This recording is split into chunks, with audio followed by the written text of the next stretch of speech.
15 men on a dead man's chest, yo ho ho, and a bottle of rum. It's the Going Off podcast with a rap critic and muse and a very, very special guest, Kill Bill. Kill Bill, how you doing, bro? I'm doing good. Thanks for having me on, yo. So, first off, the reason why I brought up that lyric is because I've always wanted to ask, what the hell does that mean? Yeah, 15 men on a dead man's chest. Yo ho ho, and a bottle of rum. It's like, why are there 15 men on a dead man? Are they? Is it like a chest? Is it like a chest of treasure, or is it like a literal dead man's chest? Like, they're just. How do you fit 15 people on one dead guy's chest?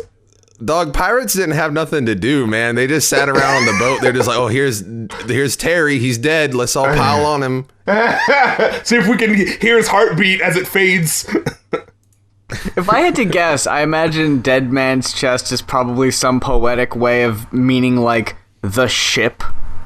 Oh, maybe. Oh, yeah. That's probably it. Yeah, that's probably it. But I feel like I've heard that. It's in funnier some to think useless of knowledge. It's just weird to think of. I think it's funnier just to think of just let's all pile on dead guy Terry. Like, that's funnier to me. So that's gonna be in my mind. But y'all how many think people can we fit on top of Terry? You got to squeeze in close. So if I stand on one foot on each finger, we could fit 5 here. The scurvy got to him before the rest of. Wait, did scurvy kill people? Yes. Or not? I'm sure it did. I know it made you lose your teeth, but I mean, pirates, they lost their teeth. It made you susceptible to other things. You know what I mean?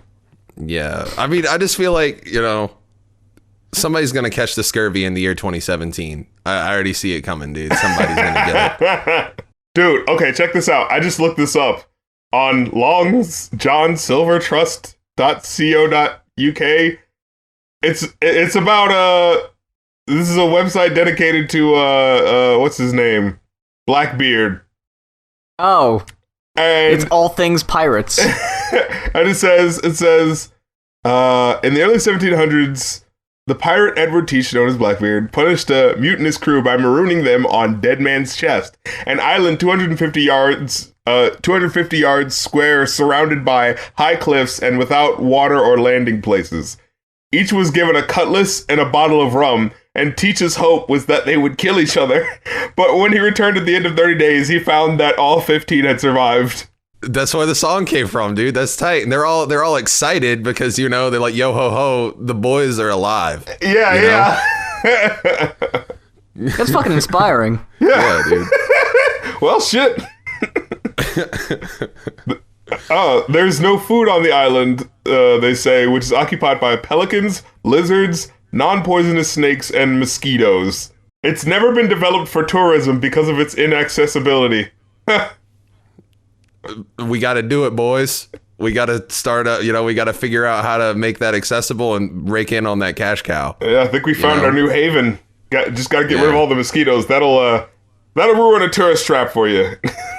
Yeah. I like that it has non-poisonous snakes. That's considerate. That is nice. Yeah. It's like, I might be able to eat this snake if I catch it, actually. Really, when you think about it, it's kind of like just easy mode survivalist. Like you got non-threatening animals and a bunch of rum and swords, and you're good. They did have swords, so they could have caught those animals, if they worked together. Dude, it could have been just a vacation. Well, how do we know it was even like oh, fuck you, you're on the island now? Like, they could have just been like, oh, people could have been begging to go. You're like, fuck the ship. You know what I'm saying? The whole point was for them to die, right? It's got no landing spots. It has cliffs. It's surrounded by water. But you still gave them cutlasses. Yeah. Dude, wouldn't you imagine they would just like fall to their death or drown or whatever? Why would you give them any chance of survival? Like, you might as well have just killed them. This is like some movie villain shit. Like, some Bond it's basically villain. like, I feel like Blackbeard was just like the James Bond villain. Of yesteryear, but like he's equally ineffective in his traps, like as elaborate as they are. Blackbeard, before you send us to your island, would you mind explaining in grave detail your horrible, evil plan so we may be able to thwart it down the line? Well, funny you should ask. I was just about to. You see, these cutlasses. Oh boy, here we go. I just imagine he walked around and was like, "Yarr," a lot, like just under his breath, like subtle yars all the time. You know what I'm saying? Like it was a tick. Yeah, like he has a tick. He started the trend. Yeah, people thought he was doing it to sound cool. It was really like an actual problem. Yeah. Everyone's like, "Oh shit, that's so fucking manly," and then he's like real like self-conscious about it. Like he like practices in the mirror trying not to yar. Yeah. I think if we put high enough ropes or barricades, we might be able to make this a tourist trap. Yeah. Let's do it. The only thing you got to worry about is the falling aspect. And the mosquitoes. Just put a sign up, dude. The sign is Put a don't sign. fall. It's all good. Don't. Also, giant mosquitoes, friendly snakes. I told you not to fall. Yeah. Didn't you see this small sign?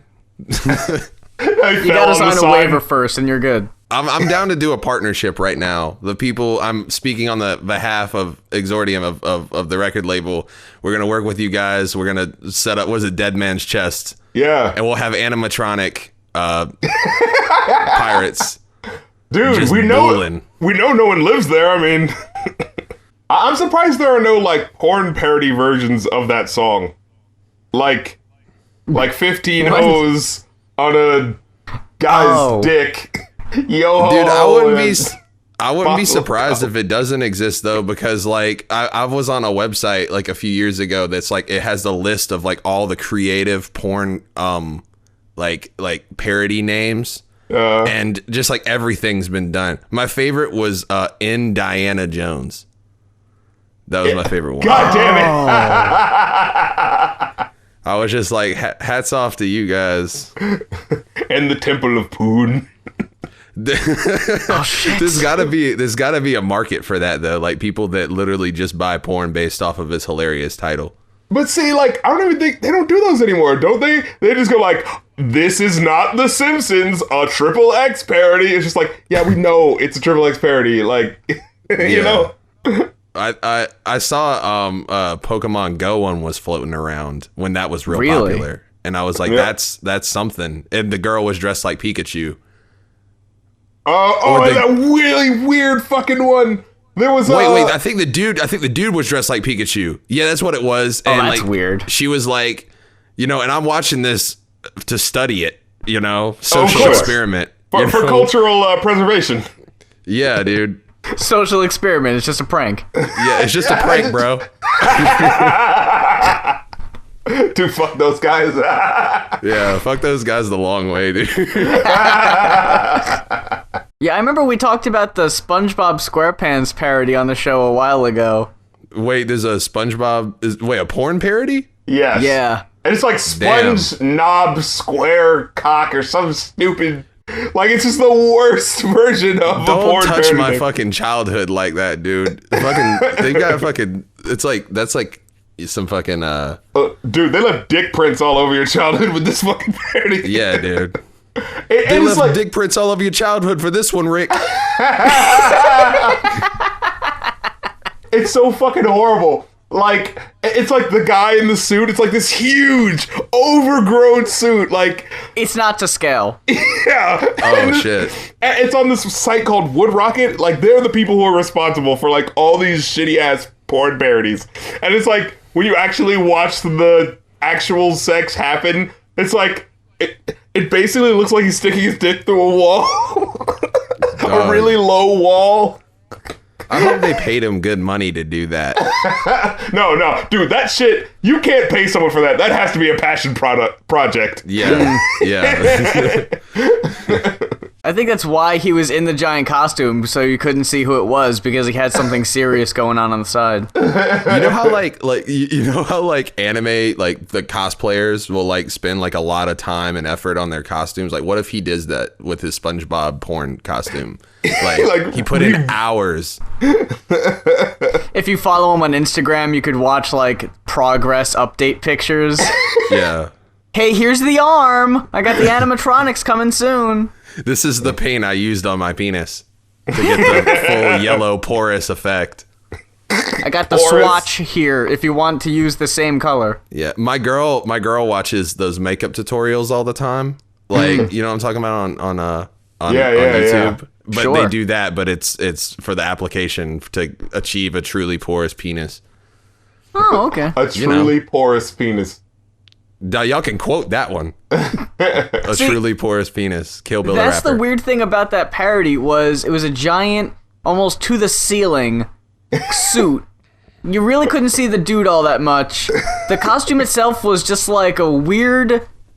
It was almost like if you took the monolith from 2001: A Space Odyssey, you spray painted it like a pukey yellowy orange. I have to But watch it also this. kind of looks like it kind of looks like a sponge. No, it has like those like packing peanuts. Like Yeah, it was made of like packing peanuts and shit. But the dude's dick was just the dude's dick, like it just stuck it through. No, the funny thing is, he's in that suit for the whole thing, but when the sex actually happens, like, the camera is, like, panned down, like, just to his dick, so you can't see, like, the rest of him, and so it's just, like, you can tell, like, they just took apart the suit, just like, this shit is fucking hot. He can't move. Yeah! He's immobile, dude. He's in the immobile suit Gundam, but it's a SpongeBob. So, enough about porn.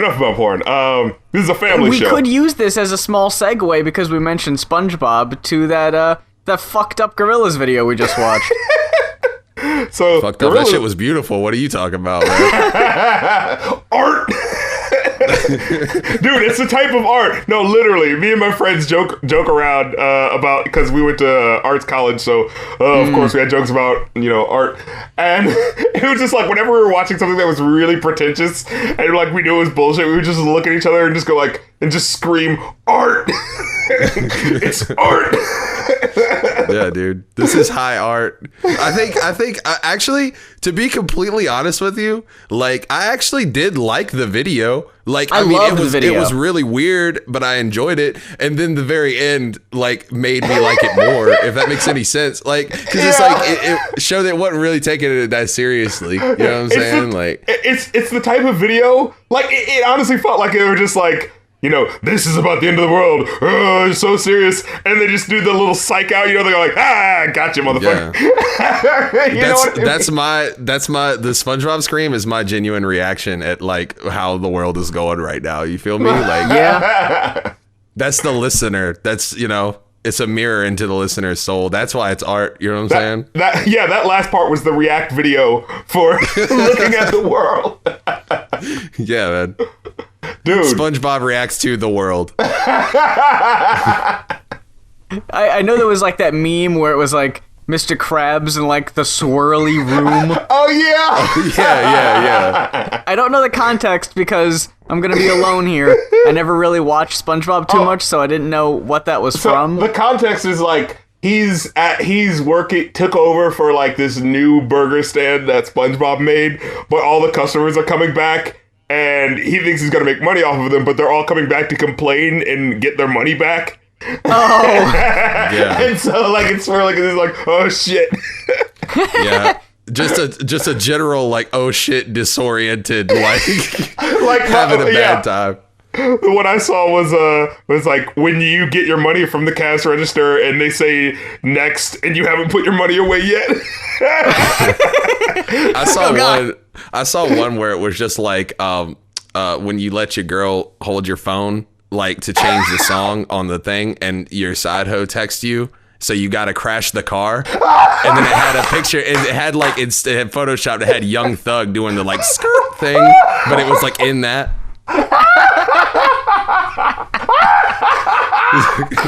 Had to fucking crash the car. In reality, it's just like a warm wash over you where your head kind of burns a little bit, and you don't want anyone to look at you. But yeah. Otherwise, that's how when I get that feeling you just described, that Mr. Krabs meme is how I imagine I look in real life. Like, that's it. Like, you literally, it looks like there's a swirl effect around you. Yeah, just dude. You. Yeah, exactly. The rest of the world is fine, but me, swirling. Yeah, that meme will never get old to me. Like usually memes die really quickly for me because I see them just all the time. But like that one, I will always laugh at that in whatever context it's in. I never saw the car crash one. Yeah, hold on, I'm gonna find it. I'm gonna send it to you. I'm gonna Google it. Dude, seriously? People are honestly taking this really seriously. Like, I just saw a video a couple days ago where a guy was made a video about like what is it? That what the fuck is that meme? The mannequin challenge.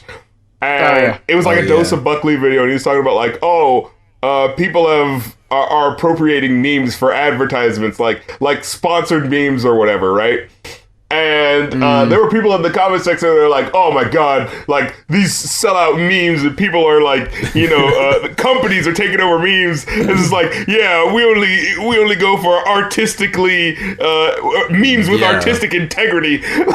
Like, are you fucking serious right now? The internet's just wild, dude. Because like at the end of the day, it's just memes, and it's like people act like memes have like there's like a creative marketing team behind memes or something, and it's just a bunch of fucking bored people on the internet.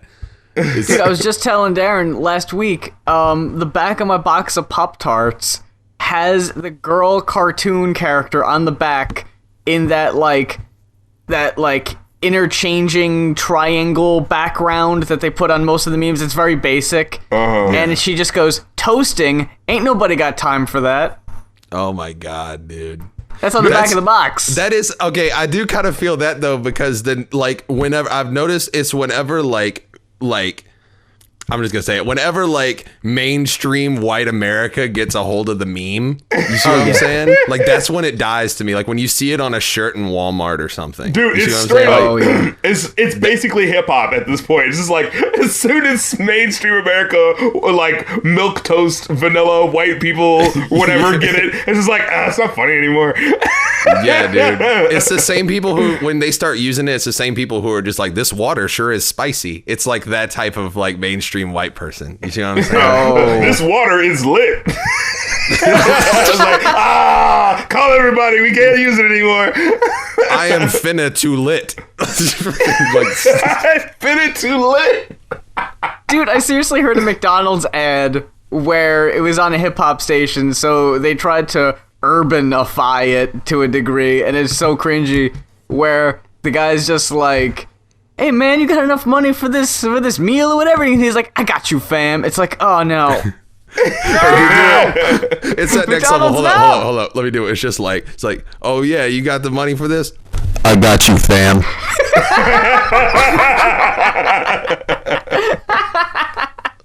Dude, if they did that shit, but they know no one's gonna fucking get that.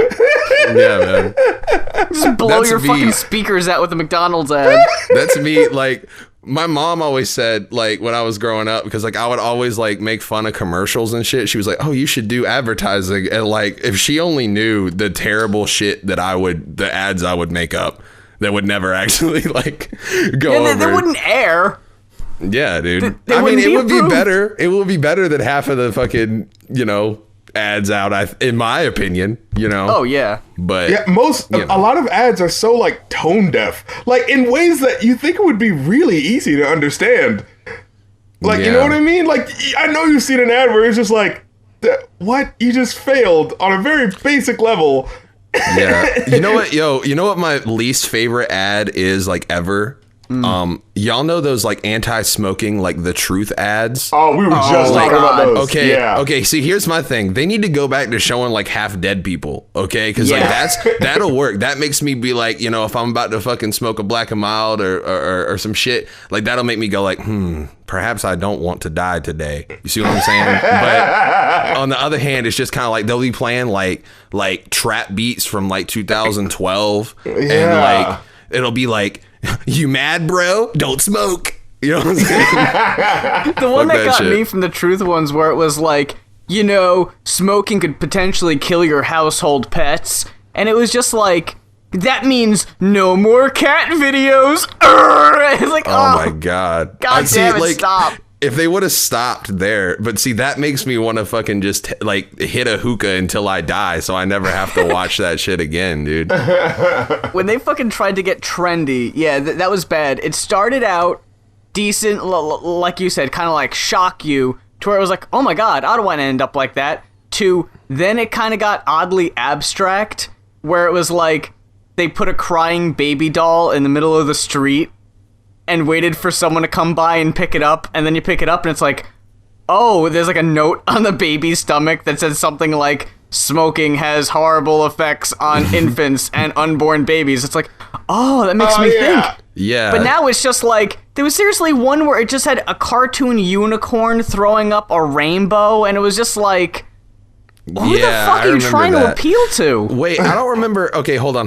Y'all might know what I'm talking about. I don't remember if this was an anti-weed ad or anti-drug ad or if it was an anti-smoking ad, but y'all remember it was like this like cartoon doodle, and the guy comes home and his dog's chilling there, and then his dog's just like, don't smoke weed. Yeah. And like that's like the best one because it's funny to me because it's just like, hey, it's like, man, arf, bark, bark, don't smoke. Like, It's like, I don't like you anymore. You've changed. It's like, what? Why is my fucking dog talking to me, bro? This shit feels like it's just kicking in. I don't need to be smoking this shit no more. That really is the scariest possible thing to come from that. It's like, yeah, whatever, you know, I might die eventually. Oh my god, my dog isn't gonna love me? Oh, fuck. Yeah, dude. I would be much more upset. Is it weird that I'd be much more upset if like I killed my dog by smoking than killing myself? Is that like odd? Because he didn't sign up for that. Yeah, dude. I love my dogs too. He doesn't know how you're killing him. Oh, exactly. Okay. I just found it.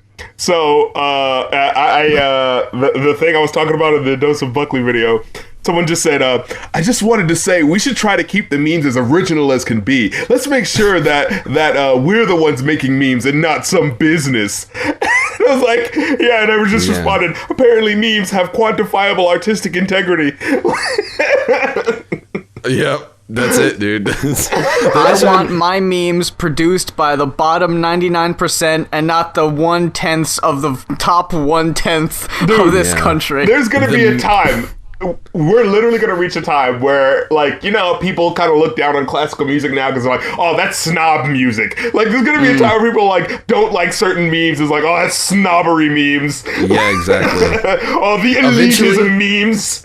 Wait, hold on. I'm about to make an incredibly bad joke, so just be ready for that. Okay. Oh, good. So one of these days, memes are going to, like, solely be, like, used as advertising because, you know, the internet is going to become like a thing, right? So everyone's going to use memes. Every company in the whole world is going to use memes, and people are going to move away from them. But then people will forget that, like, the common man can make memes, right?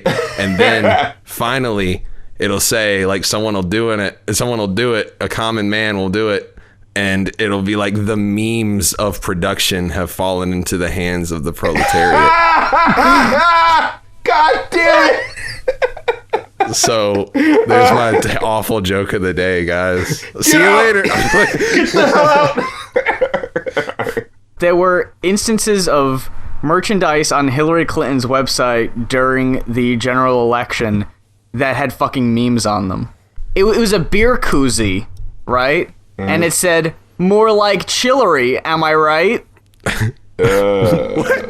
Yeah, I don't understand that, right? Because, like, what is that gonna make you, like, go vote? Dude, maybe she would have won if she didn't try to meme so hard because the kids hated her. They saw right through that. Dude, all the kids love Bernie because he's like this cool old dude who's trying to, like, change everything, right? And then like when Hillary comes through, she's just like, she's literally that meme with Steve Buscemi or what, I don't know how to say his name. Yeah. Like, how do you do, fellow kids? You know, she is that, like, the embodiment of that. No. On one hand, you got fucking Bernie sitting down in a fucking barber shop with fucking Killer Mike talking about real shit. And then months later, it's Pokemon go to the polls. It's like, boo. Yeah, dude. No. Like, Bernie, see, you can't do that shit because Bernie, like, in his, I mean, he's still cool or whatever, but, like, in his day, like, he was a cool ass dude. You know what I'm saying? Like, he was like, I would have loved to, like, sat down and smoked a blunt with Bernie Sanders. You know what I'm saying? Like, and you know, like, he would smoke a blunt with me. He probably would do it now. Like, he would smoke a blunt with somebody. You know what I'm saying? Okay. And he'd be talking truth the whole damn time, too. Dude, can I tell you something? Dude. Do you know what meme that I think was completely fake? Like, was completely, like, bought and sponsored by a company. Oh, a planted meme? Yes. A sleeper cell meme. No, the fucking Despicable Me memes. Oh, yeah. Did you see? You'd see them on Facebook all the time. Minions? They were never funny. There was never like a joke. It was just like, oh, I have hard eyes for you, and it's just like the fucking minion with heart eyes. Like, there's never a joke. It's just like cutesy thing. I have a great reason why I hate that meme besides the fact that it's awful, right? Like, okay, so I come from like small town South Carolina. Like, that's where I was born and raised. And so I have like, I don't really use my personal Facebook anymore because it sucks it's just bad time. But like when I did, or when I do, like, I have like people who are like relatives and stuff who are like older, like white ladies who are just like, they don't know how memes work, right? And they'll like use the minion, but then like say something like political or fucked up on there, right? Like, it'll be like a minion and it's like looking all cute and be like, get Muslims out of here, brother, or something like real fucked up. You know what I'm saying? Well, okay. And I'm just like, oh, all right, don't do that. You know what I'm saying? Like, Yeah. Dude, I haven't seen any of this Despicable Me or Minion movies, but there very well may be a xenophobic minion that is in the movies that we just didn't know about. dude. So, I just sent you guys the link for the Google search for Despicable Meme. And This is awful. Because I'm a genius. And so, like, it just gives you a quick example of the fucking memes and how, like, unfunny they are. Just Hold on, like, this is the best one. This is the best one, and it's not even an actual meme. I love like bootleg, like I love bootleg items and stuff. I don't know if y'all have ever seen the one where it has like a picture of Sonic the Hedgehog and then it just says Harry Potter Obama on it. Oh no! Yeah, it's like made in China and they just took things that like people like in America and just put it on there. Nice. But, like, just take a look at this shit, and this is exactly the shit I'm talking about. The Facebook unfunny fucking post. Me, when I think about school, and you just see, like, the minion just like, but it's not a funny expression. It's not silly or over the top. The top minion says, age is just a number, and the bottom one says, yeah, and jail is just a room. But what gets me is that it says minion quotes. Like a minion ever said that. Are you sure? I mean, I'm pretty sure that was in the second or the third one, you know, somewhere in there. They worked that in. I just saw one that says, it has like Ben Affleck's picture and he just says, I am the new Batman. And then underneath it has a minion and it just says, Butt Man. This is comedy, dude. This is it. Dude, we have fucking... This is the future. What if we're just old? Like, what if we just is that it? You just don't get it, Kill Bill. I'm sure there's like I don't know. If I was like 8 years old and someone said "butt man," I'd think that shit would be mad funny. See, the thing is, I think, because as YouTube content creators, thank you very much, it was scary there for a while when we saw like Vine stars making it big, and it was like, man, people are just like making 6-second things and they're making it big and they're like as popular as like some of the biggest YouTubers. This is like I don't know what this is. I guess this is just the equivalent of like comedy writing, I guess, just like basic comedy writing, just in a picture form, where it's like, why would I take the time to like carefully craft a joke when I could just put nonsense over a minion face? You'll be known as that guy who steals, or not steals, who basically just says dumbass shit over minion stuff, and then you'll be remembered for that for the rest of your life, or forgotten. That is a legacy. And I mean, that's a legacy that I want to die with, you know? I know, like, Obama was talking about, like, what his legacy was going to be. Like, oh, is it going to be Obamacare? Is it going to be, you know, marriage equality? If Obama spent his 8 years in office creating minion memes, I think that would have been enough. I think that would have sufficed. Yeah. Oh, They'd okay. just be like, yeah, dude, he didn't do a lot. He did a lot of memes, but we liked his memes. And that's my presidency. That's what I want to do when I eventually become president, because it's going to happen, you know? And then everyone is going to look at Trump and be like, man, he can make a meme. And that's like the only thing they're concerned about is the quality of Trump's memes. I think Trump, that's why he got elected, is because he makes memes. Or he is a meme. He is the meme. That's the way to do it. You just become the meme and you embrace it. But I got to say, man, this whole thing... Because, like, I don't know, if you really analyze this shit, especially these memes right here, like the exercise, I thought you said extra fries, they didn't do that shit in, like, meme generator. Like, someone photoshopped that. Someone opened that image and edited it to make that joke. And, like... I'm arguing, though. I'm arguing that they didn't do that. I'm arguing that someone was paid by Despicable Me to do viral marketing for the Minions movie. I don't know about that. Like, come on. Like you said, if someone was paid to make these, they would be better. No. But what I mean is, come on. Someone was paid to make half the advertisements we see, and 3/4 of them are shit. He's got a point, though, because, like, here's the thing. Maybe hold on. What if the marketing team at Minions, who did that? Like DreamWorks or somebody? Yeah, like, DreamWorks. Probably. Like, what if they're actually like the smartest marketing team of all time, right? Because what if they make these memes and then, like, there's a dude there's like a quality content guy, and he's just like, this is too good for a Minion meme, you've got to dumb it down some, or like you got to compress it a little bit more, so there's like, you can see like the bubbles a little bit around the text a little, there you go, like make it look shittier, like it was ran through Instagram 10 times. Okay, there you go. I've got a theory that Roald Dahl wrote Willy Wonka and the Chocolate Factory, the Charlie and the Chocolate Factory book, for the Willy Wonka and the Chocolate Factory movie to be made for the condescending Wonka meme. Yes. All the way back. That was the end game.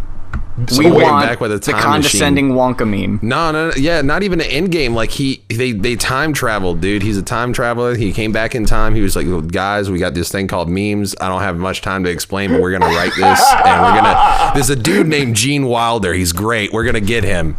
He'll make a great face. I could picture it over something condescending and political. If we're gonna talk about marketing departments fucking doing a terrible job and what they're supposed to be fucking doing, so there was the book. Charlie and the Chocolate Factory, and then in 64.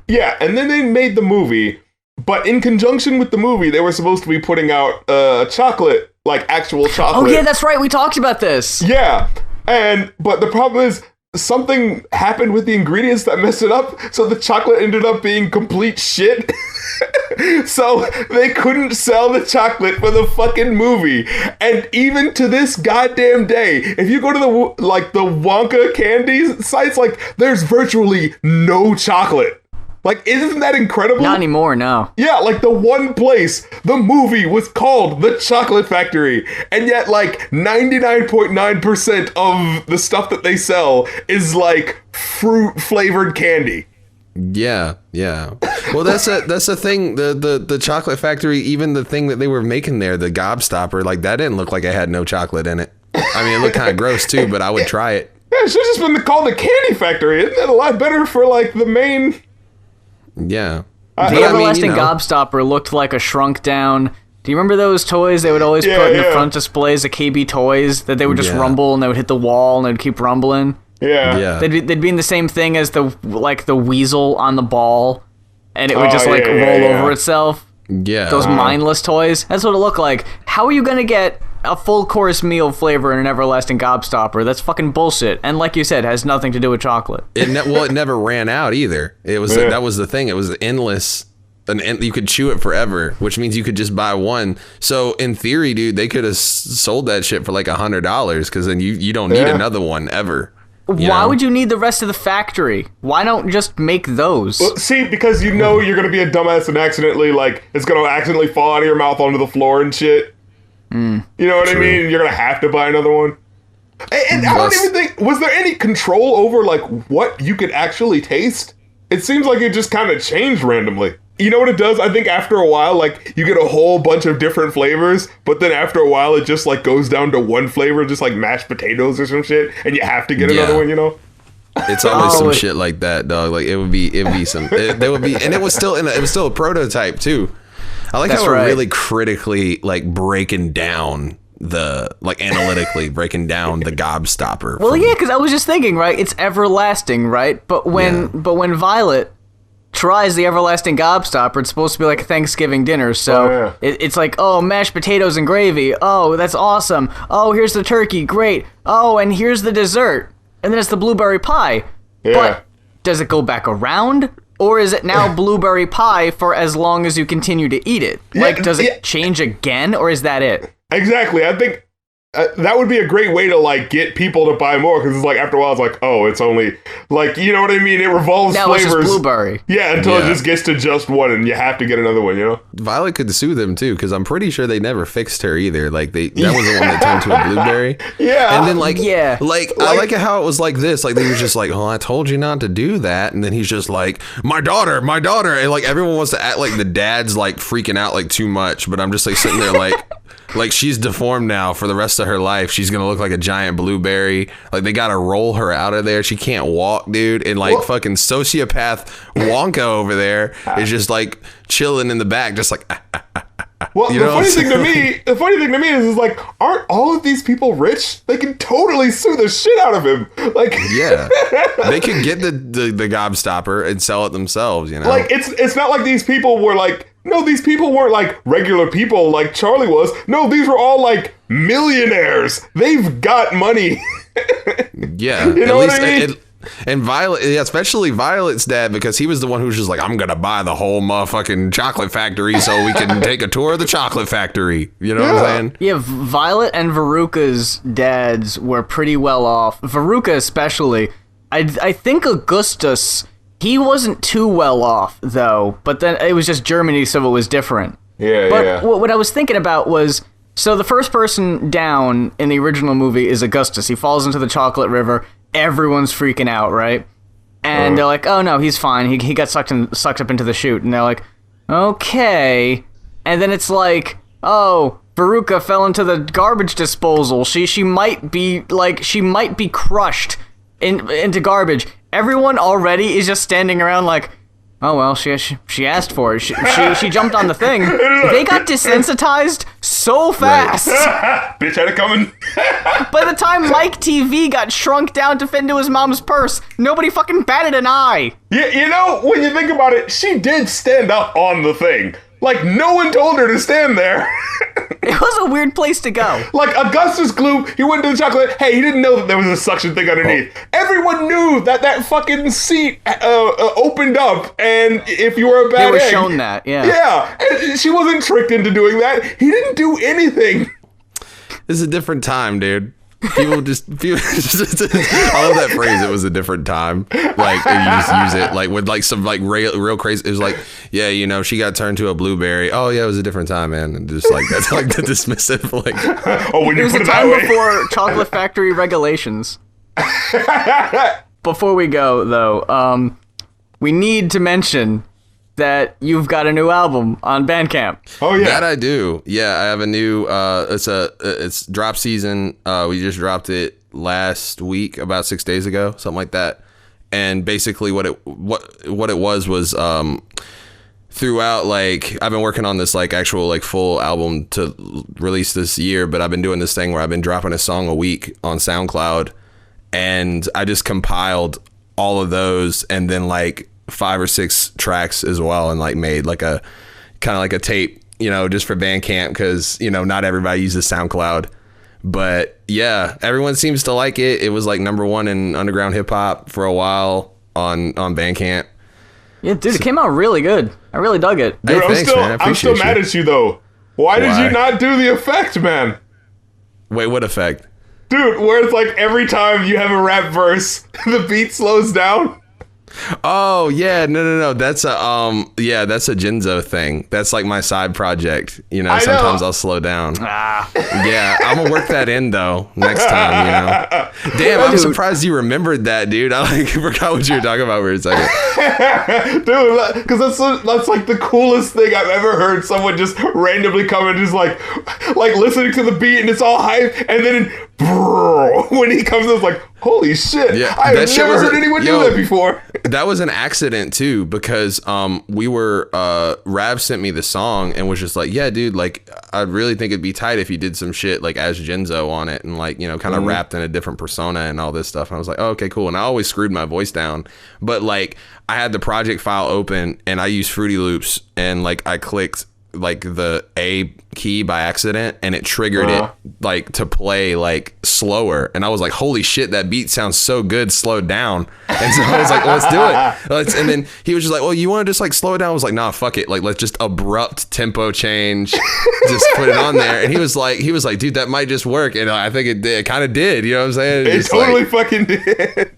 For those who aren't aware of what we're referring to, For one, we're referring to a track on the Rav album that we reviewed on the podcast back, oh my god, December of 2015. But Kill Bill showed up to our MagFest panel at the 2016 MagFest. Thank you for doing that, by the way. I was really surprised anyone showed up since we were on the schedule at the exact same time as the Ninja Sex Party concert. Oh yeah.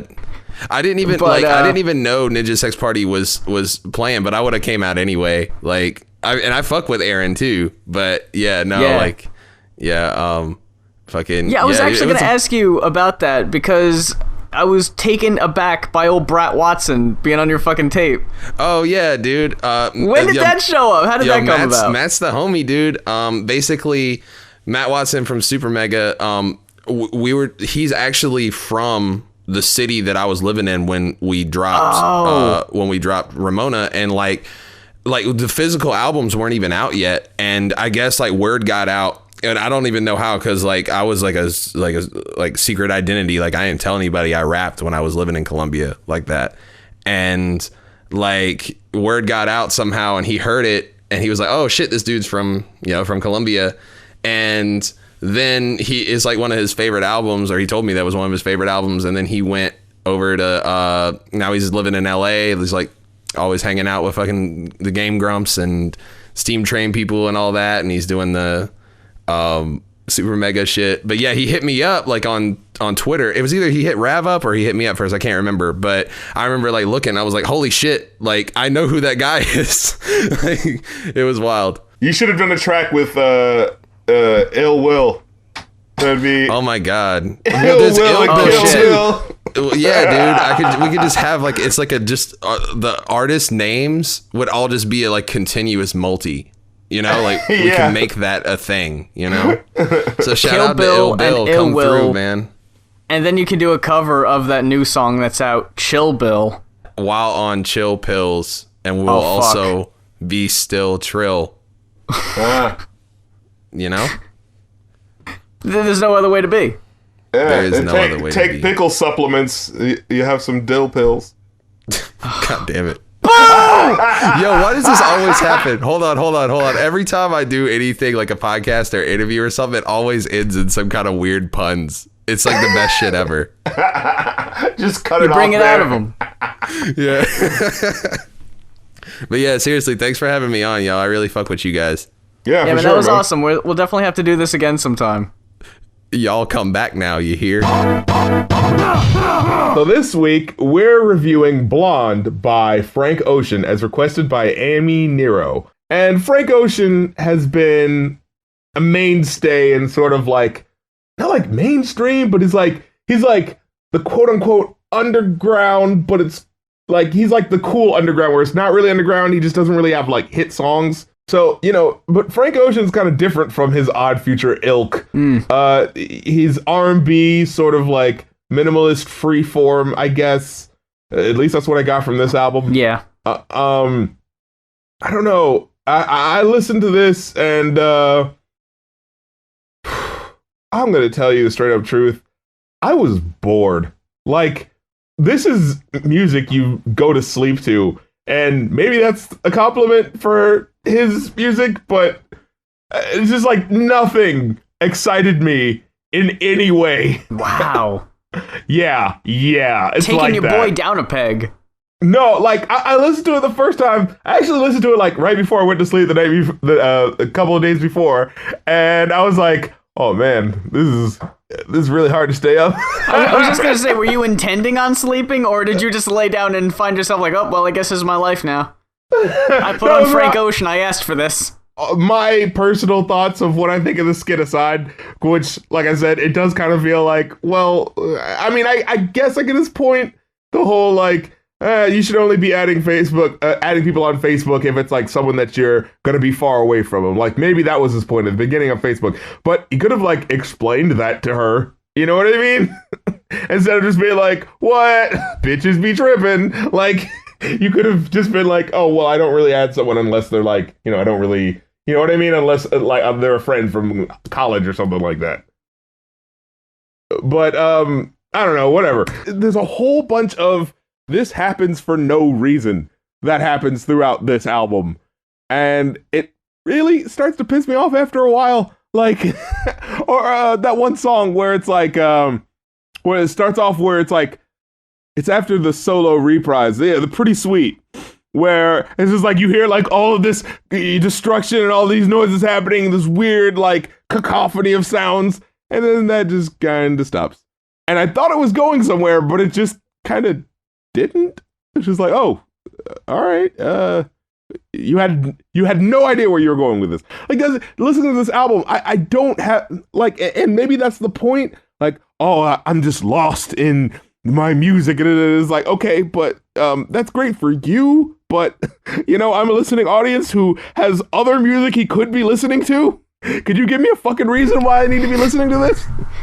Well, what I think is the most interesting, or at least one of the interesting points about this album, is that for one, there's a visual album version that I didn't find right away, but I want to check that out, because if it's like interesting visuals like Lemonade, I think I'll enjoy that. And apparently there's also 2 versions of the album. Oh yeah, one was released like on like magazine stores or something like that. Like apparently he has his own magazine, which is interesting. Yeah, it came with a Boys Don't Cry magazine. Yeah, which is his periodical. I don't really know how that works, but hey, if you can sell a magazine in the year fucking 2016, good on you. God bless. And then and then there's like a digital iTunes version, and this Pretty Sweet song is one of the ones where the lyrics are different between the versions. But I mean, I don't know. I heard the one on Spotify. Like which version is that? There's like a version with like a Japanese rapper on it or something like that. Yeah, it's like this cool little experimental ideas, but none of them add up to anything. It just feels like it's different for the sake of being different. Like, but for the difference of this sounding better, this sounding a lot more pleasant, this is kind of indistinguishable from fucking Passion, Pain, and Demon Slaying. I don't know, I feel like if you're gonna go for it, where it's really personal, go all the way for it. Because when you listen to these songs, it sounds like it's leading to something, but it never fully goes there. And if you look on the sidelines, there's like all of this fucking explanation where it's like, well, he was in a relationship with this guy, and this guy has long hair, and da-da-da-da-da-da. All this explanation. Oh, and then you're just like, why was none of this in the song?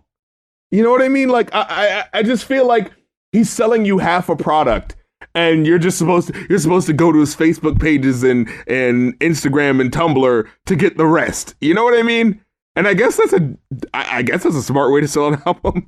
But it's just like, for someone who just wants to listen to some dope ass music, it's just like, what the fuck is this? And like I said, like, you look on the Genius sideline and there's this whole story that people are, it honestly feels a little invasive, like how much people seem to know about his life. It's like, I would feel uncomfortable with all this shit. I mean, if he fucking puts it out there by choice, I mean, I guess that's on him.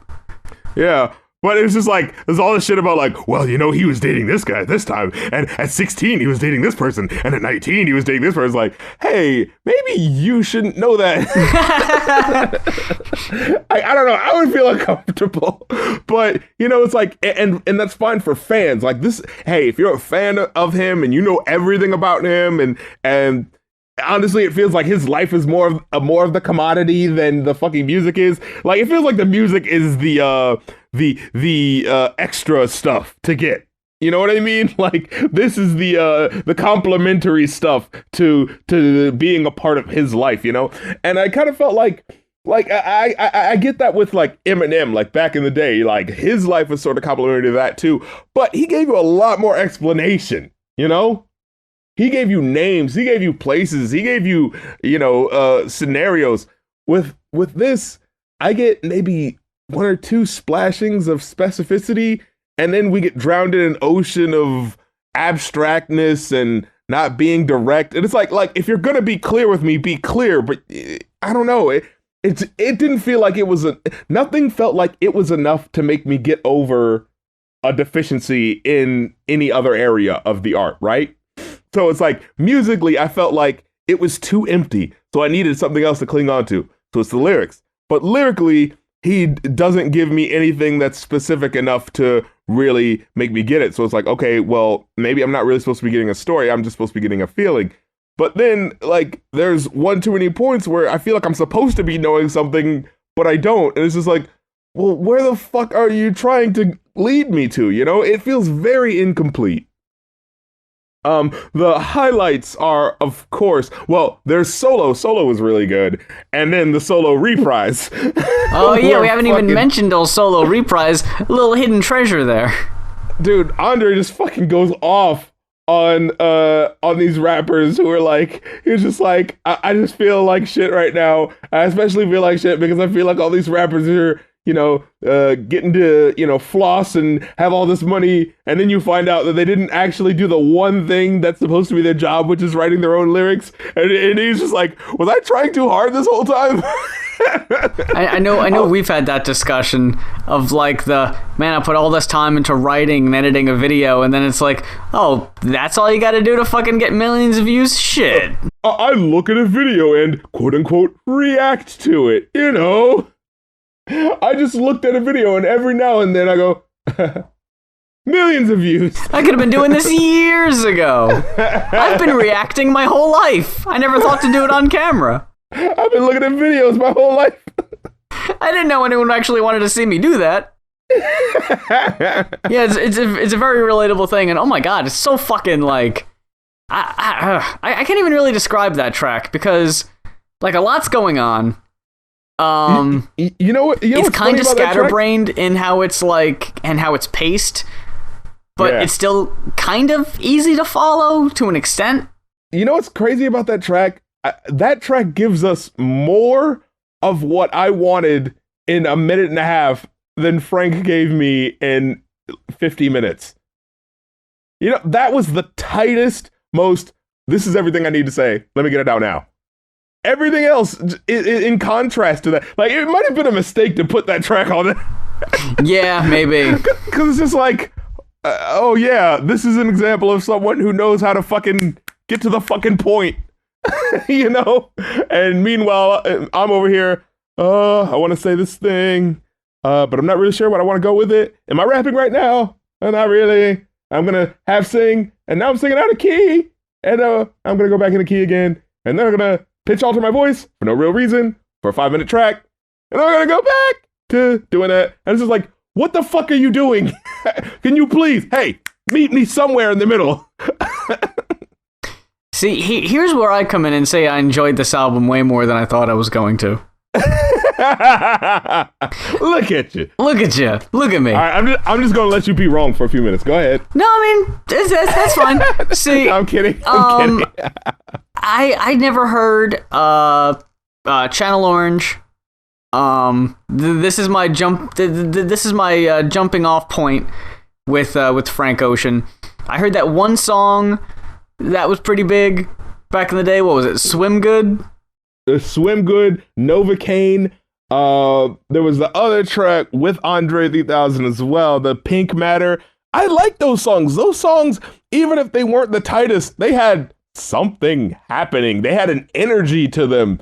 This feels like he's getting complacent and it's just like, oh, no one cares. They just want to hear whatever I'm doing next. All right, I'll put this shit out. You know what I mean? I really liked the production and the bloke James Blake, who shows up every so often doing organ bits and different music instrumentation in the background. Really beautiful sounding songs. as contrast to Passion, Pain, and Demon Slaying, when I first saw that this album was an hour, I was like, oh man, really?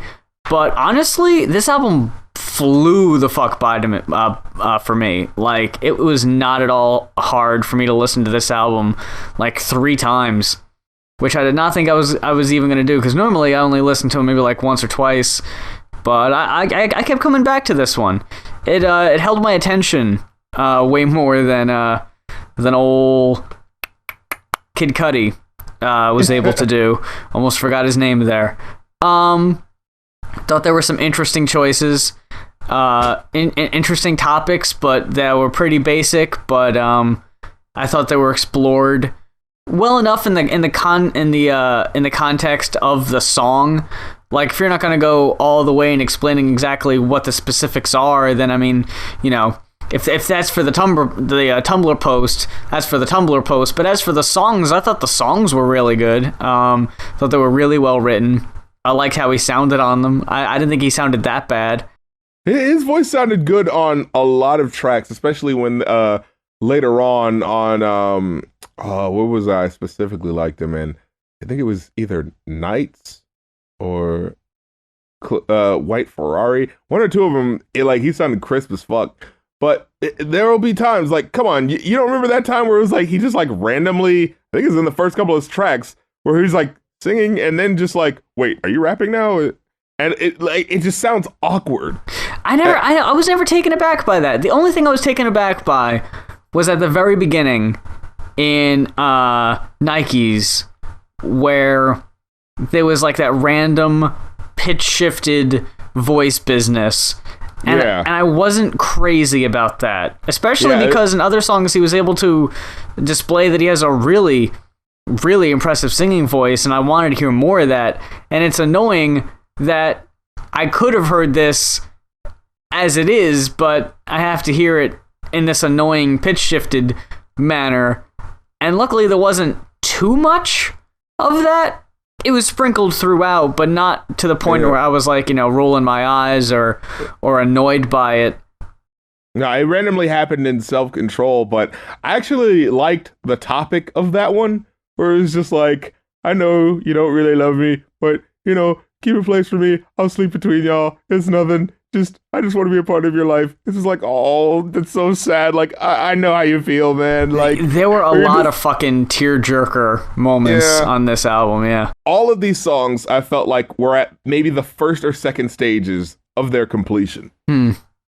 Like, I felt like none of these were toe tappers, which maybe they're not supposed to be. None of these were memorable. I never got the feeling that any of these were unfinished. I thought for what they were, I thought they were cohesive. And as far as a big picture, I thought they did the job. I want you to tell me that you thought that this is great.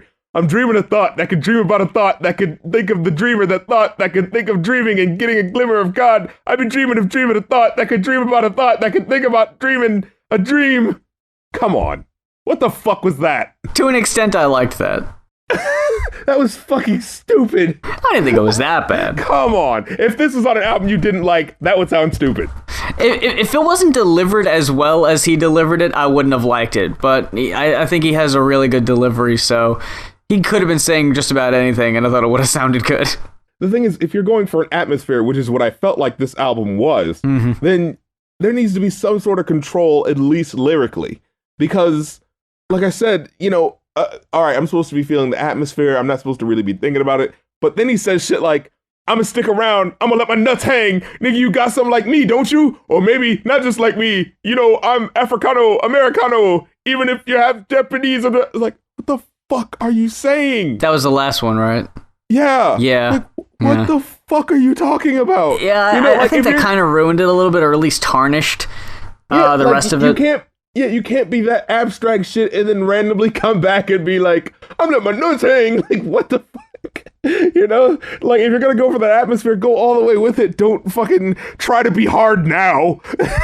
You know what I mean? I'm looking forward to the chance that I can get where I just sit down and listen to this straight the whole way through, like I had the opportunity to do with the Kid Cudi album, which I hate that it had to be that one, because I really wish I would have had that opportunity with this one, because that fucking Kid Cudi album was just annoying, and I hated it, and I hated listening to it, and I hope to never hear any of it again.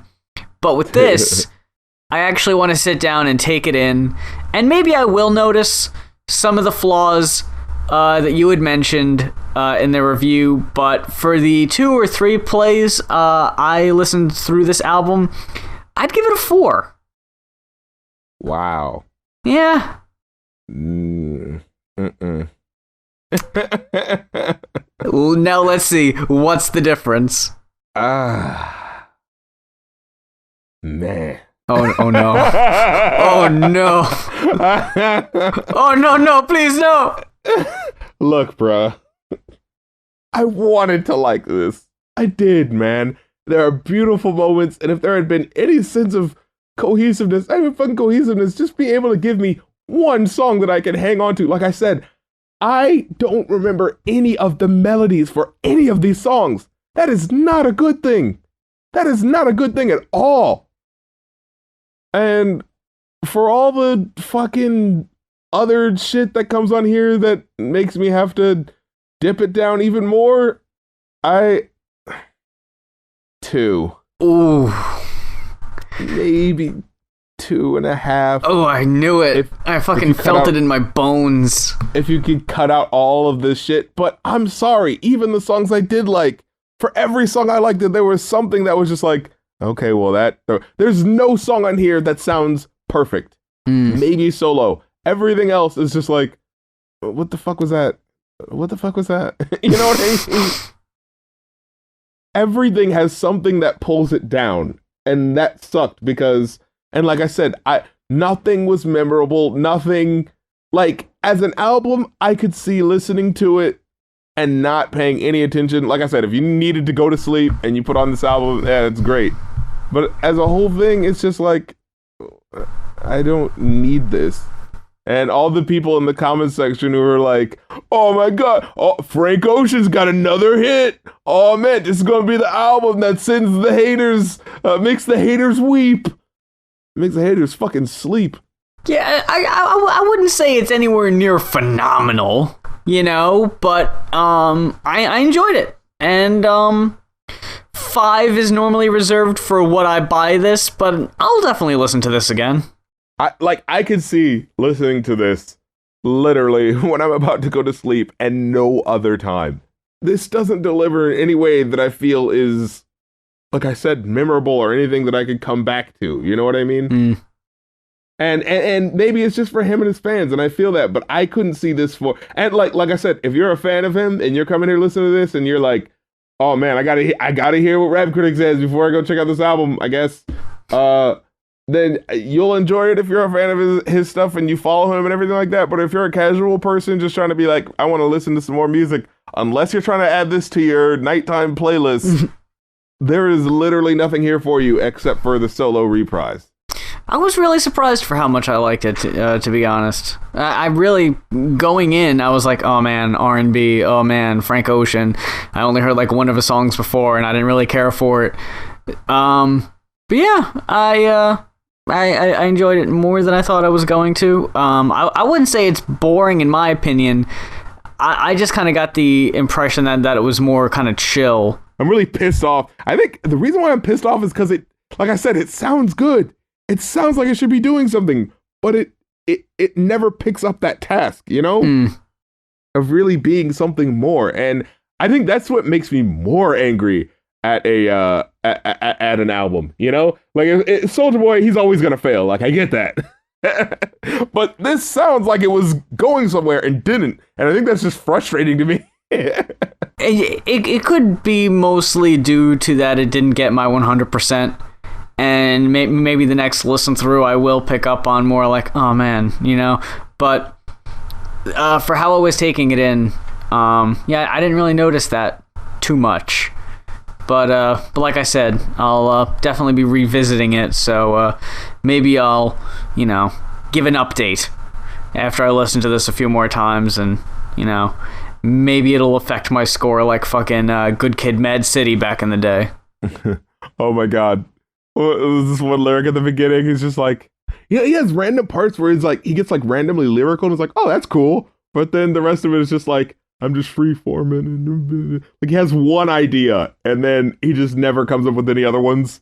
And like he has one lyric. He's like, I'm not him, but I'll mean something to you. I'll mean something to you. And it's like, oh man, you're really feeling the intenseness of the moment. And then he goes like, you got a roommate, he'll hear what we do. It's only awkward if you're fucking him too. Like, you're gonna end with that? You're gonna end with that. You know? Well, that about wraps it up for this week's episode of the Going Off podcast. Thank you very much for checking us out. If you are a new listener, all our old episodes are on SoundCloud, iTunes, and not all of them, but most of them are on YouTube. Unfortunately, fucking copyright strikes. But SoundCloud and iTunes, those are the surefires. And you can subscribe to us on iTunes so you never miss an episode. If you want to help us out financially with a little donation like your boy did this week with the Patreon request for the Frank Ocean album, we both got pages. We got patreon.com/rapcritic and patreon.com/muse. Follow us on Facebook and Twitter, our fucking socials. Find out what we're up to at the week. Find out what we're talking about, what we might be talking about on the show that week. And until next week's show, when we ultimately go off again, I'm Muse. And I'm Rap Critic, telling you to, write your congressman if you have, intense views about what's going on in your country. They legally have to open every single letter, so it couldn't hurt.